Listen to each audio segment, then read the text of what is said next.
God is playing all the parts. God alone acts and is in existing beings or men. There is only one actor in the world. There's only one author, and that is God. And that God of whom I speak is your own wonderful human imagination. That is the operant power in the world. If I speak of your God, the chances are you will think of an existent someone outside of yourself. But if I speak of your imagination, I am certain you will think only of yourself. Well, that is the God of whom I speak, playing all the parts. But let me state it clearly now. The spiritual states of the soul are eternal. You do not change them. You pass through them like a traveler. And you start at the very lowest, the only actor in the world. Only one actor. God only acts and is in existing beings or men. You and I, learning how to create, we create states to deliver others forever. But what we can make, we can unmake. So we do not make permanent states. We create a state and take a friend out of what he was expressing and put him into the state that we create for him. So tell me what you want. All right? You named it clearly. It's up to me now to create the state and put you in that state. What would it be like if he were now what I wish he were? Try to persuade myself that you are that being. To the degree that I am self-persuaded that you are, I have put you in that state. And in that state, while I am faithful to it and you are in it, you're going to externalize the contents of that state. But what I made, I can unmake. I cannot unmake the eternal states. These eternal states are all within the human imagination.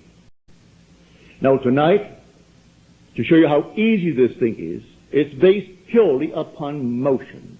The first creative act in Scripture that is recorded, and the Spirit of the Lord moved.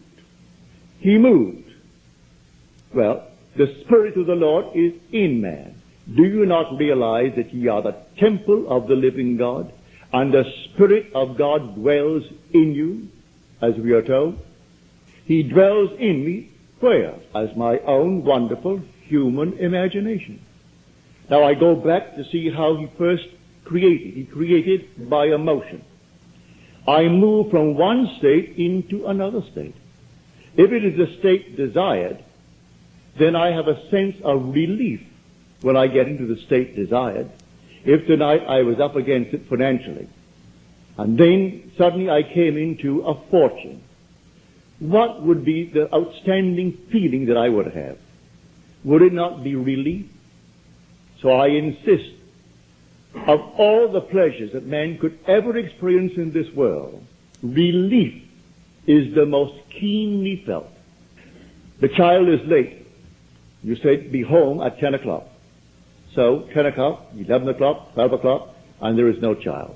You think you are in control. You love her dearly, and you think you're in control. Oh, yes, I can control my mind, my imagination, it's easy. But then comes one, and there is no child. And inwardly you conjure 1,001 things that could happen. Then you hear the little knock on the door, or the key in the door, and she comes through the door. What is your emotion? One of relief. Just one of relief. So of all the pleasures of the world, relief is the most keenly felt.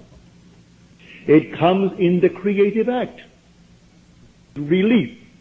Call it by another name if you will, but it is relief at that moment of explosion. But the same thing is true when I move into a state. What would the feeling be like if it were true? And I work myself into that state as though it is true. If I am in that state, I can suppress the sense of relief. And so I have the sense of relief because I've done it. Now what do I do after that? Nothing. Remain in the state. It has its own appointed hour, and it ripens, and it's going to flower. Now let it unfold itself in its own wonderful natural way. It has ways and means that no one knows. Its ways are past finding out.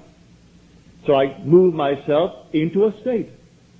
I don't remain in the state that I want to leave behind me and push a button and think something is going to happen. I move.